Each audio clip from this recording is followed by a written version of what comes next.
천준호 의원입니다. 지난 2일 현재 야당 대표를 향한 흉기 테러 사건이 발생했습니다. 여러 가지 상황을 종합해보면 이번 사건은 야당 대표를 살해하기 위한 목적이 분명한 정치 테러 사건이자 살인 미수 사건입니다. 하지만 이에 대한 경찰의 대응은 매우 부실하고 불투명하기 짝이 없습니다. 사건의 파급을 축소하기 위한 목적이 아니라면 도저히 이해할 수 없는 그런 행태를 보이고 있는데요. 테러범은 날이 13cm에 이르는 칼을 구입해서 범행에 용이하도록 개조했습니다. 이 사진이 범행에 사용된 칼입니다. 영상을 한번 좀 보여주십시오. 네. 네. 저 위에 보이는 것과 같은 종류의 칼을 구입해서 손잡이를 제거하고 칼등을 갈아서 양날의 검으로 만들었습니다. 이것만 봐도 아주 치밀하고 계획적인 그 의도가 있었다는 것을 엿볼 수 있는데요. 많은 국민들이 이런 흉기의 실태를 잘 모르고 있습니다. 왜냐하면 경찰은 해당 흉기 사진을 일부 기자들에게만 보여줬을 뿐 제대로 공개하지 않았기 때문입니다. 현장에서 기자들에게 카메라 없이 휴대폰만으로 촬영을 허용한 것으로 이렇게 나타나고 있습니다. 경찰은 테러 사건 당시 이재명 대표가 입었던 혈흔이 묻은 와이셔츠를 자신들의 초동수에서 찾아냈다고 주장하고 있지만 이것도 사실이 아닙니다. 해당 셔츠는 의료 폐기물로 분류되어 폐기 과정에 있었습니다. 이를 당직자가 수소문 해서 찾았고 경찰은 당직자가 알려준 뒤에야 셔츠의 소재를 파악할 수 있었습니다. 사건 당일 부산대병원으로 이송된 환자의 사진을 찍기 위해서 정보과 형사가 그렇게 만류에도 불구하고 사진 촬영을 했음에도 불구하고 현장에서 가장 범행과 관련된 핵심 증거물들에 대한 확보에는 소홀했던 것이죠. 의료진에게 그 셔츠를 버리지 말라고 보고만 했어도 이러한 해프닝은 일어나지 않았을 것입니다. 해당 셔츠의 상태를 보시면 1cm 열상이 얼마나 허무맹랑한 가짜 뉴스인지를 단번에 알 수가 있습니다. 다음 사진 같이 좀 띄워주십시오. 이 당직자가 찾아낸 와이셔츠를 경찰이 못 찾는 이유가 무엇인지 정말 궁금합니다.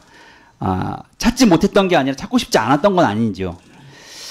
이 사진 또한 경찰이 제대로 공개하지 않았습니다. 일부 기자들이 휴대폰으로 사진을 찍을 수 있게끔만 허용했습니다. 사진 보시면 왼쪽이 사진 이 셔츠의 전체 모습이고요. 오른쪽이 이 셔츠 옷깃으로 칼끝이 들어간 그 장면들을 그대로 이제 보여주고 있습니다. 만약에 저 옷깃이 아니었다면 정말로 현장에서 끔찍한 일이 벌어지고 말았을 것입니다.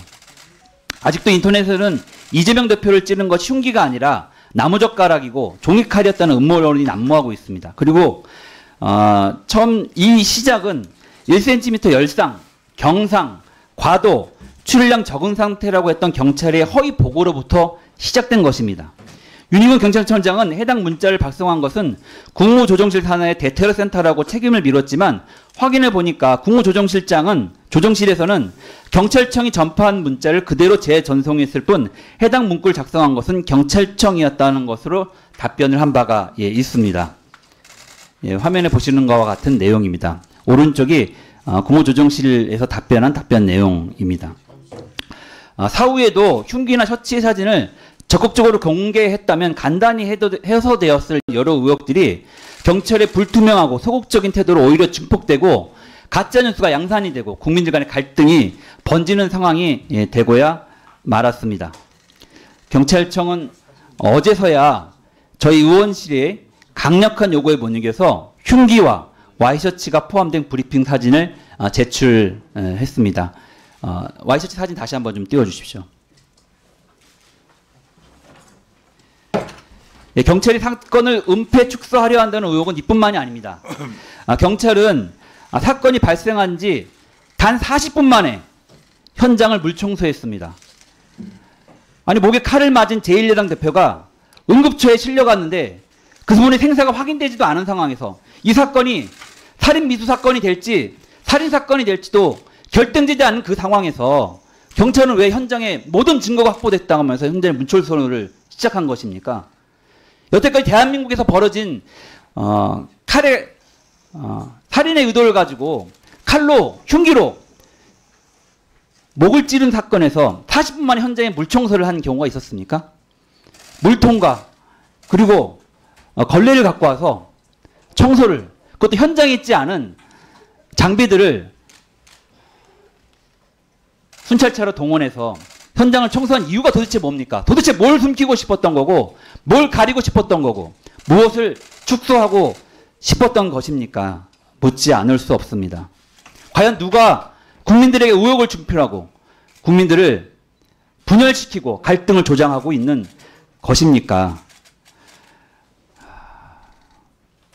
경찰은 시민 다수가 이용하는 장소인 점을 고려해서 현장을 정리했다고 합니다. 언제부터 경찰이 이렇게 시설물의 관리자도 아닌 경찰이 누구의 지시로 이렇게 현장을 물청소하고 관리에 적극적이었는지 도심의 책임까지 지게 된 것인지 묻지 않을 수 없습니다. 물론 경찰이 이례적으로 서둘러 현장을 정리했다는 점에서 어떻게든 사건을 축소하려고 했다는 의혹을 갖지 않을 수 없습니다. 의심을 지울 수가 없습니다. 게다가 경찰은 지난 7일 조력자라고 불리는 방조범을 체포해 놓고서 이를 숨기기까지 했습니다. 방조범 체포 다음 날인 8일 날 바로 이 자리에서 경찰청장을 불러서 행정안전위원회에서 이재명 대표 테러 사건에 대한 현안 질의가 있었습니다. 하지만 그날 그 당시 8일 날 경찰청장은 방조범의 체포 사실을 국회에 보고하지 않았습니다. 도대체 왜 그런 겁니까? 조력자 체포 사실은 현안 질의가 끝난 당일 오후에 언론 취재를 통해서 밝혀졌습니다. 경찰은 도대체 방조범의 존재를 언제쯤 밝힐 예정이었습니까? 만약에 언론의 취재가 없었다면 방조범이 있었다는 사실을 밝힐 계획이나 있었습니까? 묻지 않을 수 없습니다. 지난 10일 경찰은 이재명 대표 테러 사건에 대한 수사 결과를 발표하면서 끝내 테러범의 당적과 변명문을 비공개했습니다. 신상도 비공개했습니다.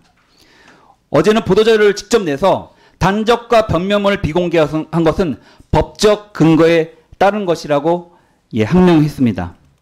하지만 경찰이 알고 있는 경찰만이 알고 있을 이 당적 그리고 테러범에 대한 테러범이 작성했다는 변명문의 일부는 그동안 파편적으로 언론에 보도된 바가 있습니다. 도대체 경찰은 왜 일부 정보만 취사 선택해서 언론에 흘리고 있는 건지 의심할 수밖에 없습니다. 경찰이 언론에 흘린 정보를 취사 선택한 기준과 배경은 무엇인지 강한 의혹이 드는 대목입니다. 또한 당적 그리고 변명문 그리고 테러범의 신상은 그 사안의 중대성에 비추어 봤을 때 공익적 필요성이 반드시 있는 것입니다. 왜 도대체 테러범은 범행을 저질렀는지 그 테러범의 주장을 국민들을 알 이유가 있다고 생각합니다.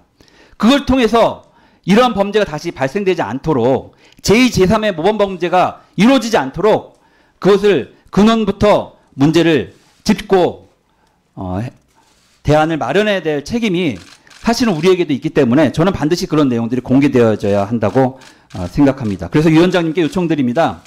이재명 대표 피의사 사건의 엄중함에 비추어 봤을 때 경찰의 불투명 그리고 무원칙한 태도는 정말 큰 문제라고 생각합니다. 경찰청장에 대한 출석을 의결해 주실 뿐만 아니라 부산경찰청장 그리고 대테러 센터장들을 증인으로 채택을 해가지고 현안질의 일정을 잡아주실 것을 다시 한번 강력하게 요청드립니다. 이상입니다.